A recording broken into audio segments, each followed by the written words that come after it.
muchas gracias por venir. Encantado. Soy Antonio Espinosa y soy uno de los fundadores de un proyecto que se llama Liux, en el que buscamos hacer coches muy sostenibles. Y ahora os voy a contar un poco pues, el desarrollo de este proyecto, cómo empieza, cómo nos metemos en un lío como este de fabricar coches, que parece un despropósito y una locura. Y dónde estamos ahora y hacia dónde vamos, ¿no? Cuál es nuestra visión de futuro. Yo he tenido la suerte de dedicarme a emprender siempre, no porque lo llevara en la sangre, porque no tengo nada de familia emprendedora, pero porque me he encontrado a lo largo de la vida pues, cosas por las que me ha merecido la pena meterme en líos y emprender, y bueno, pues eso se llama ser emprendedor. Pues bueno, en mi caso pues, siempre he tenido un propósito bastante fuerte por el que meterme en líos, ¿no? Y bueno, hice varias cosas durante la universidad, pero el primer proyecto un poco serio en el que me metí es un proyecto que se llama Aguara, que es una empresa social con la que nos dedicamos a desarrollar proyectos de acceso a agua potable en países en vías de desarrollo. Y bueno, el modelo es innovador porque no es una ONG, sino que vendemos una marca de agua y con los beneficios, es una empresa sin ánimo de lucro, con todos los beneficios hacemos proyectos de acceso a agua potable en países en vías de desarrollo. Es una mezcla entre ONG y empresa porque ingresamos como una empresa vendiendo un producto, pero somos una non-profit, entonces todo el beneficio lo invertimos en estos proyectos. Y bueno, pues es un proyecto al que me he dedicado desde mi último año de carrera, que nos ha ido muy bien a veces, muy mal otras veces, especialmente en la pandemia. Un proyecto complicado porque tiene su parte industrial, tiene su parte de distribución, comercial, generación de marca, y un proyecto complicado porque imaginaos lo que es financiar un proyecto industrial que es una empresa sin ánimo de lucro. Ha sido muy complicado encontrar un modelo de financiación viable, ¿no? Además, por el camino nos metimos en un proyecto de innovación para, bueno, pues si queríamos hacer algo positivo a través de una empresa como Aguara, el tema medioambiental nos preocupó y en 2014-2015, cuando estábamos diseñando el proyecto y el producto, decidimos que teníamos que hacer algo al respecto del impacto medioambiental de los envases, ¿no? Y bueno, pues como en general casi todo este tipo de decisiones, por lo menos en mi vida, que tienen que ver con hacer cosas así un poco fuera de la caja, pues tienen que ver con la absoluta ingenuidad y el absoluto desconocimiento de la complejidad de las cosas, ¿no? Como yo no tenía ni la más mínima idea de que era muy difícil hacer una botella de plástico reciclado, cosa que nadie había hecho en el mundo en 2015, bueno, pero no sabía lo complejo que era y no sabía nada de la industria, pues decidimos que se podía hacer en el equipo, éramos 3 fundadores, y decidimos que íbamos a fabricar la primera marca de agua del mundo de plástico 100% reciclado. Y bueno, pues fue un lío, nos metimos en un pequeño lío, estuvimos 1 año y medio de un proyecto de innovación y en 2016 conseguimos lanzar al mercado la primera botella de plástico de la historia de plástico reciclado en la historia en Europa. Unos tíos en Hawái nos ganaron por 3 meses, lo cual estuvo muy bien porque significaba que se podía hacer, ¿no? Éramos mentes en paralelo pensando en lo mismo en 2 extremos del mundo. Y bueno, pues es una empresa maravillosa que a día de hoy compartimos con Estrella Galicia, que ha entrado como inversor estratégico, son nuestro distribuidor, y hemos terminado 140 proyectos en 22 países que llevan agua potable a más de 100.000 personas. Hacemos sobre todo pozos, sistemas de recogida de agua y lluvias, canalizaciones, bueno, pues infraestructuras muy sencillas en lugares muy remotos y muy pobres, de los lugares más pobres del planeta que os podéis imaginar, sobre todo países africanos. Pero bueno, en la pandemia 2020, llegó un punto en el que empezamos a pensar que quizás teníamos que cerrar, porque nuestras ventas, vendíamos, el 90% de nuestras ventas eran al sector hostelero, vendíamos a restaurantes, a hoteles, a oficinas, y ese año nuestro gran objetivo estratégico era el sector travel, o sea, lo habíamos petado. Se cerró todo absolutamente. Y bueno, pues empezamos a pensar, oye, igual hay que cerrar. Luego no cerramos, salimos adelante y todo ha ido muy bien, la verdad, pero bueno, llegó un punto en el que yo empecé a pensar, bueno, ¿y ahora qué hago, no? Yo no sé hacer gran cosa, no valgo para demasiadas cosas dentro de una empresa grande y seria, no soy bueno en finanzas, ni en marketing, ni en ventas, ¿y ahora qué hago, no? Yo lo único que sé es pensar cosas, empezarlas, montar un equipo y empujar, ¿no? Y bueno, pues me di cuenta de que tenía que empezar algo nuevo, algo de cero. Y la verdad es que estos, pues como todas las decisiones que voy tomando, son un poco alocadas. Luego sí que le meto bastante pensamiento, pero en ese momento puse en Google cuáles son los sectores más contaminantes del planeta. Y lo que te das cuenta es que hay 5 o 6 sectores que son los sospechosos habituales, ¿no? Las grandes industrias mundiales que contaminan. Había 2, que bueno, pues la de alimentación, estaba yo un poco cansado del tema hostelería y demás. Había otra que era el textil, y yo para el rollo de la moda no valgo, con lo cual lo descarté rápidamente. Y había 3 que aparecían habitualmente y que dentro del circulito tenían una porción del quesito muy grande, ¿no? Que eran el sector transporte, el sector generación de energía y el sector industrial, la manufactura. Entonces pensé, transporte, energía, fabricación, fabricar, transporte, energía, fabricar coche eléctrico, joder, pues aquí se puede hacer algo, ¿no? Igual aquí, en estas industrias que tienen un impacto tan grande, se podría intentar hacer algo para tratar de hacer estas industrias más sostenibles. Y bueno, pues se me ocurrió una idea de hacer un coche sostenible, así de tonta fue el pensamiento, ¿no? Y bueno, pues me puse a investigar y me di cuenta de que hacer un coche es una cosa muy complicada, ¿no? Lo primero que te das cuenta es que hay muy pocas empresas en el mundo que fabrican coches. Son empresas gigantes, por lo general, y son cadenas de valor complejísimas en las que, además, no hay nadie que sepa hacer un coche. O sea, estos son generalmente cadenas de muchas personas muy especializadas en cosas muy parciales que entre todos acaban haciendo un producto que es un coche que es complejo, ¿no? Y además, en las industrias, yo un poco el ver cómo es la complejidad de una industria, para mí, tiene 2 razones principales. Una, que el producto sea complejo, y otra, que el mercado sea masivo y, por tanto, haya que fabricar muchas unidades muy rápido. Hacer botellas de agua, el producto es muy sencillo, pero hay que hacer 50.000 botellas hora, con lo cual el proceso industrial es complejo. Hacer cohetes, el producto es muy complejo, pero haces 1, 2 o 3 al año, con lo cual son pocas unidades de fabricación. En los coches tienes la doble complejidad. Tienes que hacer un producto complejo y encima tienes que hacer muchas unidades al año, con lo cual probablemente sea uno de los sectores más complejos que hay. Así que empecé a pensar, bueno, ¿y cómo hago un coche? ¿Quién sabe hacer un coche? Yo no tengo ni puta idea de cómo empezar esto, ¿no? Y bueno, yo lo primero que hago siempre que empiezo un proyecto es contárselo a todo el mundo, porque las ideas valen muy poco y lo que vale mucho es el feedback que la gente te puede dar y las conexiones que se generan cuando tienes conversaciones sobre las ideas que tienes. Y normalmente lo primero que pasa cuando tienes una idea de este tipo es que pasas por 3 fases. Esto no es mío, esto lo leí, no me acuerdo de dónde. Pasas por 3 fases. En la primera fase todo el mundo dice que lo que estás haciendo es imposible y que es absurdo y que cambies de idea. En la segunda fase todo el mundo te dice cómo tienes que hacer las cosas. Cuando la cosa parece que puede funcionar, todo el mundo te dice cómo deberías hacerlo. Y en la tercera fase todo el mundo te dice, yo ya te dije que eso funcionaría, ¿no? Entonces nosotros seguimos en la segunda todavía, pero en ese momento estábamos en la primera. Y bueno, pues la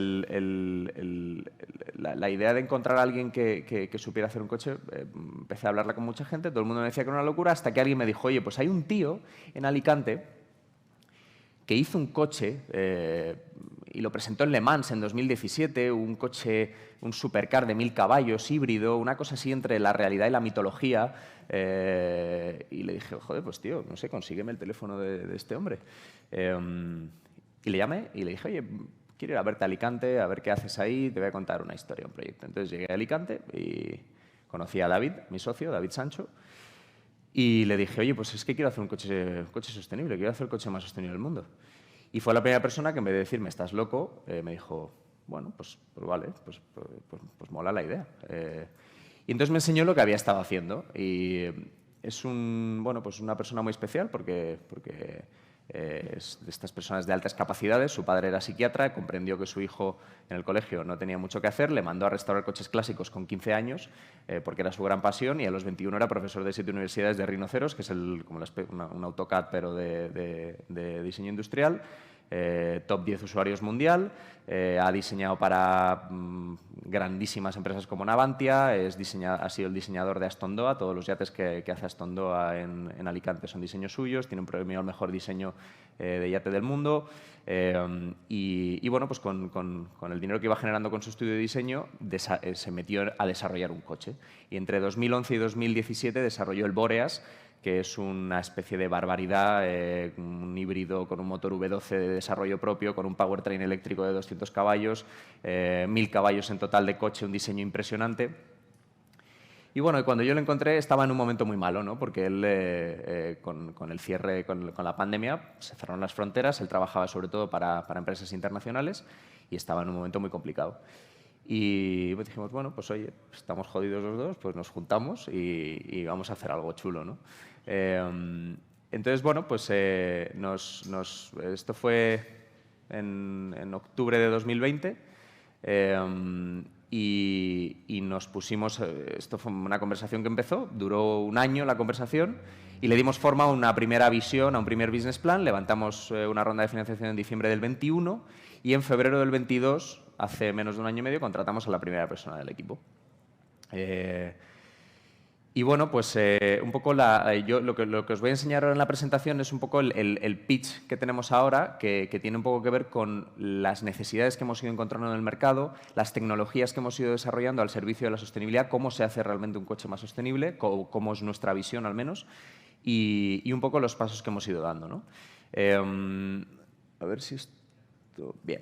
Entonces, con esta visión clara, o sea, nosotros tratamos nos decimos a nosotros mismos que tenemos que tener objetivos muy ambiciosos, porque si miras a la Luna, pues te quedarás en algún sitio que merezca la pena entre la Tierra y la Luna, pero si miras bajito, pues te quedarás muy abajo, ¿no? Tenemos objetivos muy ambiciosos, pero tratamos de vivir con la humildad de saber que bueno, pues por el camino el mundo es complejo, la virtud de una empresa es saber pivotar, saber adaptarse y bueno, que por el camino vamos a encontrar muchas dificultades, ¿no? Pero el propósito que tenemos tiene que ser muy claro y tiene que guiarnos siempre. Y este es nuestro propósito, ¿no? Hacer movilidad sostenible. Nos hemos dado cuenta de que la gente ha dejado de comprar coches o está dejando de comprar coches, especialmente la gente joven. Las ventas de coches han caído muchísimo, especialmente en los últimos 3-4 años desde la pandemia, pero bueno, el mercado ya llevaba estancado muchos años. Desde 2004, que fue el pico, han caído un 30% las ventas en unidades de coches en Europa. Y hay una serie de datos que son brutales, ¿no? y que a nosotros nos dan mucha visibilidad de qué necesita la gente de verdad y qué necesita el planeta. Hay un informe de la Comisión Europea que arroja unos datos bestiales en movilidad en la Unión Europea. El 97% de los trayectos diarios de la gente en Europa es de menos de 100 kilómetros. El 97%. Además, el 50% de esos trayectos son de menos de 5 kilómetros al día. La media de ocupación de los coches en las grandes ciudades europeas es de menos de 1,4 personas. Es decir, la mayoría de gente va sola o como mucho van 2 coches. Esa es la gran mayoría de los casos. Y además los precios de los coches se han disparado en los últimos años, lo sabéis, han subido un 30%, con lo cual creemos que todas estas razones tienen como conclusión lo que hemos visto antes, que las ventas están cayendo de coches. Lo cual no es malo en sí mismo, quiero decir... tiene sentido que se vendan menos coches y que cada coche que se utilice se use de una forma más eficiente. Lo que ocurre es que no está siendo así. Lo que ocurre es que la gente sigue utilizando mucho el coche, el parque de vehículos es muy antiguo y la contaminación de los vehículos es muy alta, ¿no? Porque el parque es antiguo, especialmente en España. Entonces, bueno, con estos datos nosotros pensábamos, joder, ¿por qué los fabricantes se empeñan en vender coches diseñados para viajar? Porque tú, claro que necesitas un coche para viajar, pero es que lo necesitas el 3% de tus trayectos. El 97% de los trayectos de la gente no hace falta un coche diseñado para hacer 600 kilómetros, ni diseñado para 5 personas, 5 asientos. O sea, ¿por qué los fabricantes se empeñan en vender coches enormes, muy pesados, muy ineficientes para un 97% de trayectos que se podrían hacer con coches mucho más pequeños, mucho más eficientes, mucho más asequibles? Esa es un poco la visión desde un punto de vista de mercado a la que hemos llegado, ¿no? Y esto tiene mucho sentido porque al final, si vamos a segmentos que son más pequeños, podemos solucionar un 97% de los trayectos de particulares en Europa contaminando mucho menos en ese 97%, con coches que pesen mucho menos, que sean mucho más eficientes energéticamente y que, por lo tanto, el impacto a nivel de huella de CO2 sea mucho menor, ¿no? Y, por supuesto, buscamos algo a nivel de diseño que sea guay. O sea, tú miras por qué compra la gente los coches, y siempre una de las top 3 razones es porque son bonitos. O sea, el diseño es absolutamente innegociable, el diseño es clave. Y además el diseño para nosotros es una cuestión que va más allá de hacer un coche bonito porque a la gente lo compre. Es una cuestión de sinceridad. O sea, si queremos hacer algo bueno por dentro y algo bueno a nivel de propósito, joder, tiene que expresarlo por fuera, ¿no? Y creemos mucho en el diseño, en Liux. Y bueno, pues, ¿qué hemos estado haciendo en este tiempo, ¿no? Con esta visión que hemos aterrizado de, oye, vamos a intentar dar a la gente el tipo de movilidad que necesita, no el tipo de movilidad que el gran fabricante quiere venderle para poder meterle un sablazo de 40.000 euros. Bueno, pues con esta visión nos hemos metido a desarrollar tecnología, que era un poco tecnología al servicio de la sostenibilidad, que es un poco nuestra bueno, pues el origen de todo, ¿no? ¿Y a qué hemos llegado hoy? Ahora os voy a desglosar un poco en qué estamos trabajando a nivel tecnológico, pero hemos llegado a un vehículo súper eficiente que pesa 550 kilos, la mitad que el vehículo urbano líder en el mercado a día de hoy, que tiene un 40% más de eficiencia energética. Con muy poquita batería podemos hacer muchos kilómetros porque el coche pesa muy poco, que genera un 40% menos de huella de CO2 en toda su vida útil, por lo menos, esto es un caso de análisis bastante conservador, y que tiene un coste de cost of ownership que se llama, que es no solo el precio del coche, sino lo que te cuesta a lo largo de toda su vida, ¿no? El mantenimiento, la energía que usas para moverlo, etcétera. Y bueno, pues, ¿cómo hemos llegado a esto, ¿no? ¿Qué hemos hecho para llegar hasta aquí?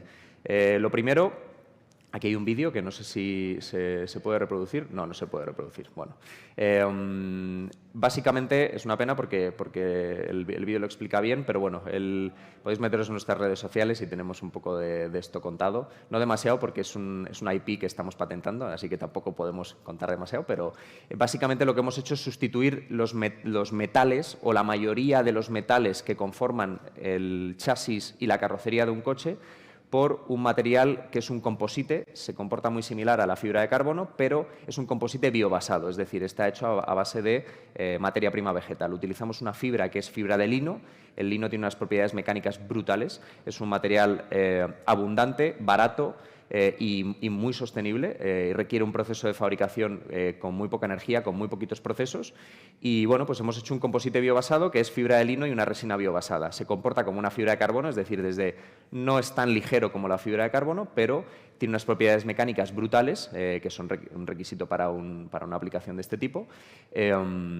Es mucho más barato que la fibra de carbono, es más ligero, bastante más ligero, un 30 o un 40% más ligero que las piezas de chapa, y el proceso de producción es un proceso de RTM y no de estampación. La estampación requiere matricería de acero gigantesca, muy pesada, muy costosa energéticamente y unas prensas del tamaño de esta sala.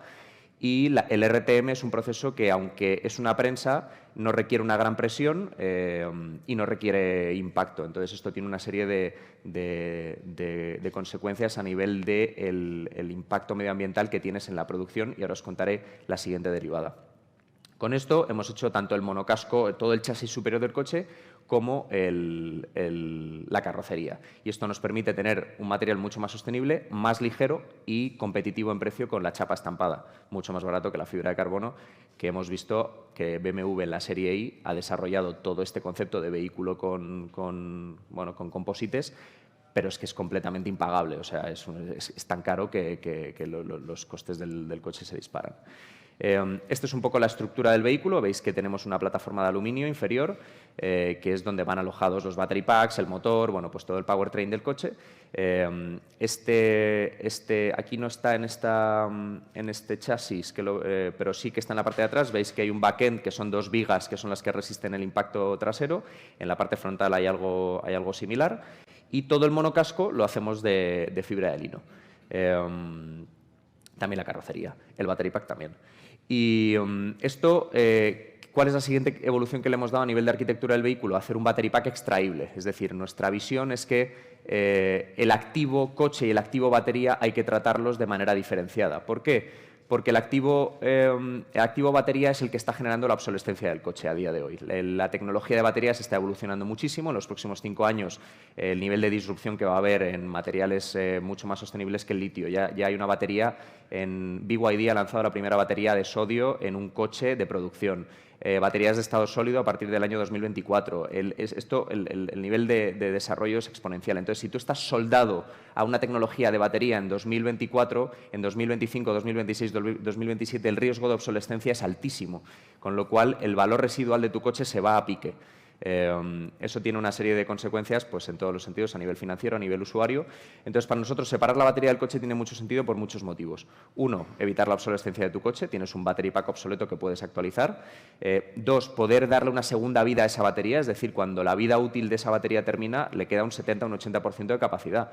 Significa que todavía tiene muchísimo valor esa batería. Si la tienes soldada al coche, es muy difícil sacarla y gestionarla y darle una segunda vida. Si es una unidad autoportante modular que tú puedes sacar y que puedes dar una segunda vida fácil, hay un mercado secundario que está creciendo una barbaridad, que es el de backup de renovables. Tú puedes tenerlo en tu casa a nivel autoconsumo, o lo puedes meter a nivel industrial para tener baterías que hagan de backup de la red de renovables, y esto es un mercado que está creciendo muchísimo. Y luego tiene una tercera ventaja que para nosotros es clarísima, que es que un operador de car sharing no tiene que ir a cargar, cuando tiene el coche descargado, no se lo tiene que llevar a una estación de carga a 10 kilómetros y volver a traerlo a la ciudad, con lo que significa eso a nivel de operación, de gente subiendo, bajando en una furgoneta, yendo logística, etcétera, sino que haces un battery swap, le cambias la batería in situ al coche donde está aparcado y la operación es mucho más eficiente. Y por último, el tercer desarrollo que hemos hecho es que, lo que os decía antes, como no requerimos matricería de acero súper pesada, súper resistente, porque no hacemos estampación, no necesitamos grandes presiones ni impacto en la estampación, podemos hacer moldes de termoplásticos. Significa que gastamos mucha menos energía, los hacemos mucho más rápidos y los podemos hacer en impresión 3D.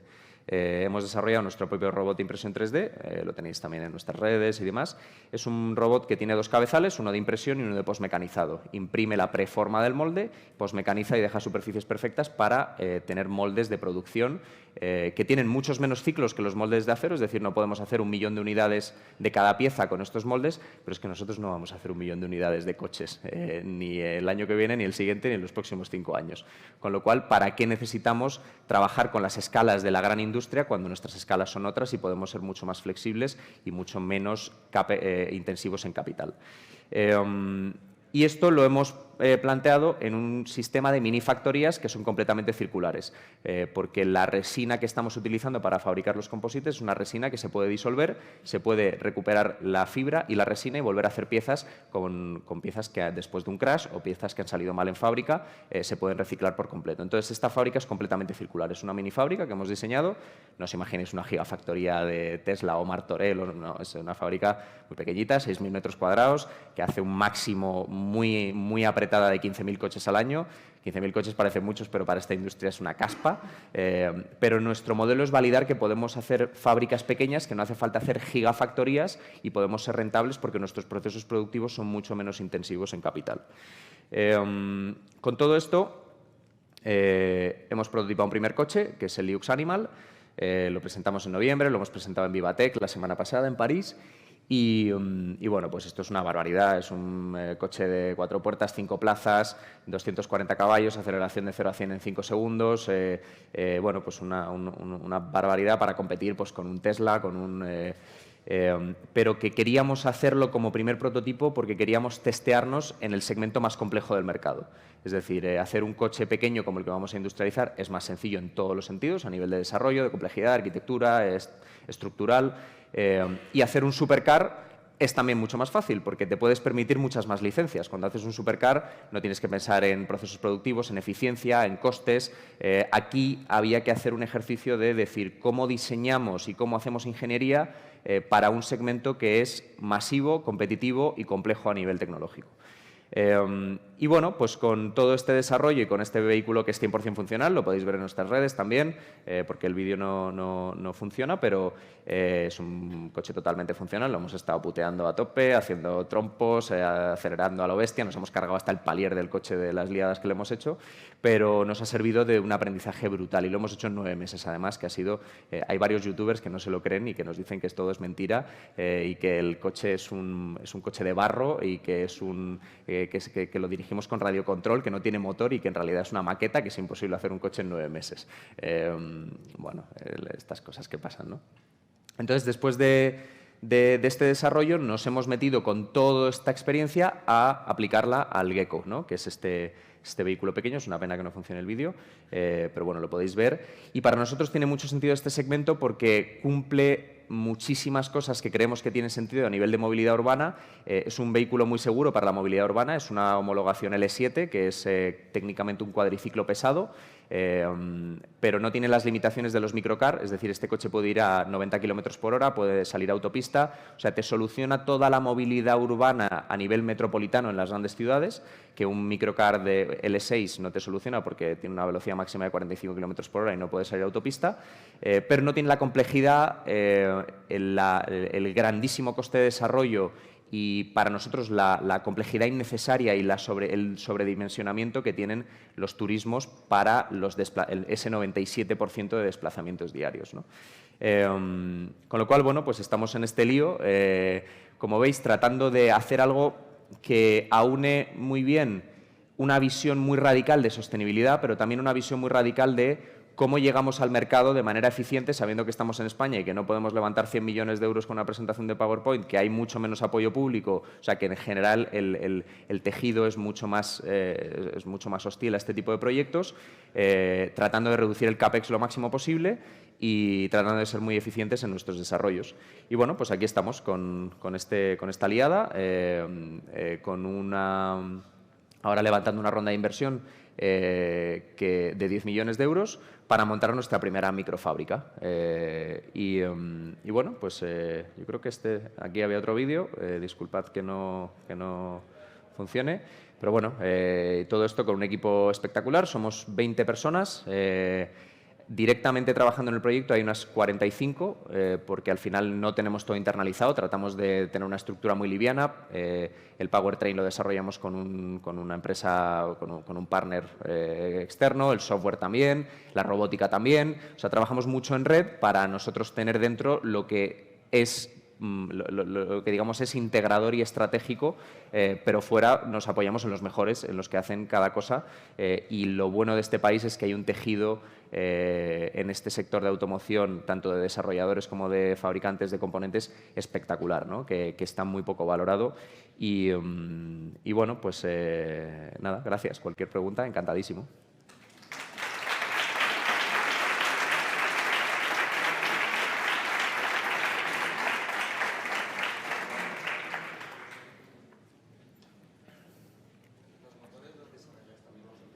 No, los motores los compramos a proveedor, que es lo que hacen casi todos los fabricantes. Ya antes, con los coches de combustión, la gran diferenciación de los fabricantes eran los motores, era la gran barrera de entrada. Los motores eléctricos son muy sencillos, no te digo que sea un commodity, pero la industria ha cambiado mucho. Casi todos los fabricantes compran los motores a terceros. Una pregunta. ¿Crees que la electricidad es lo que lo va a petar los próximos años o hay algo posterior?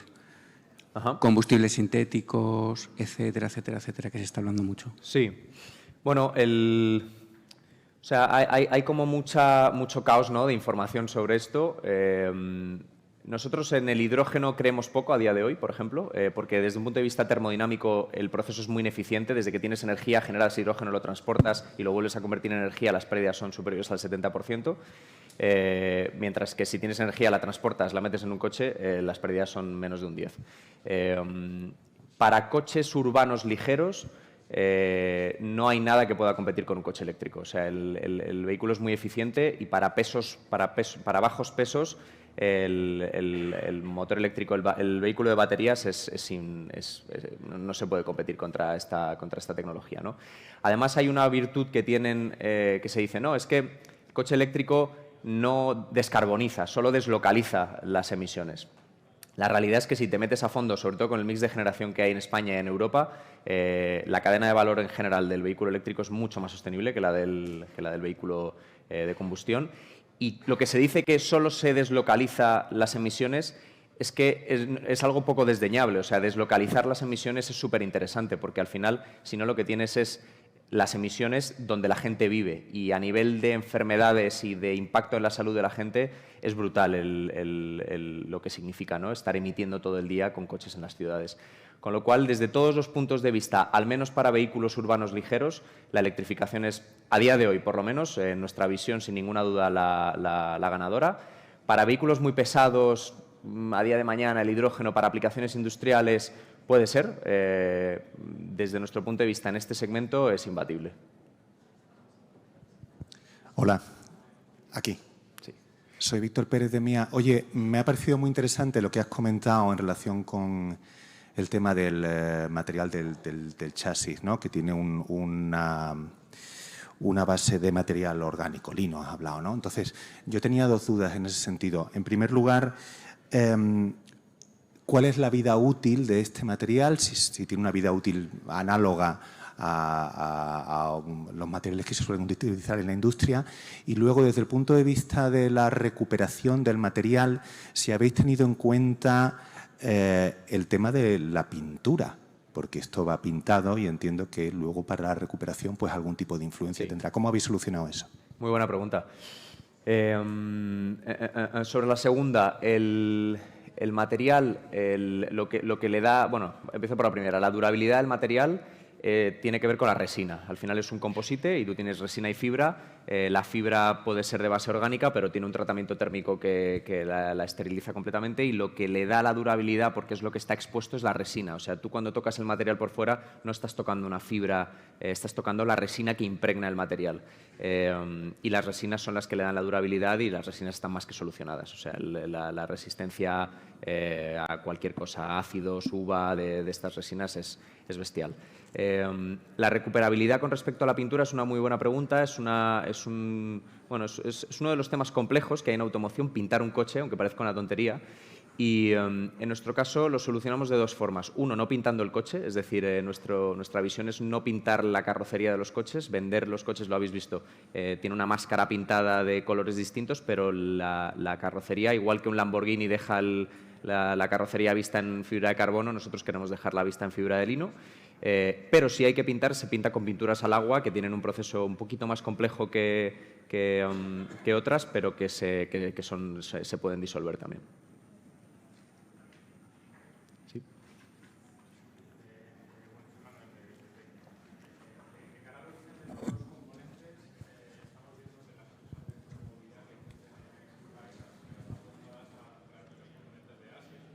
Sí.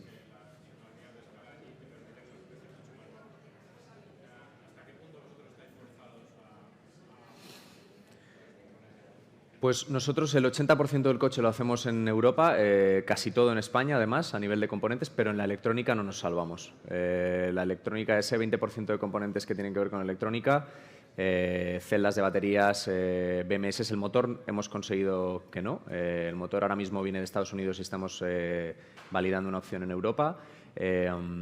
Pero todo lo que es hardware de pantallas, celdas de baterías y demás, a día de hoy es que no hay capacidad de suministro en Europa. Creo que tengo que chapar. Gracias a todos. Un abrazo.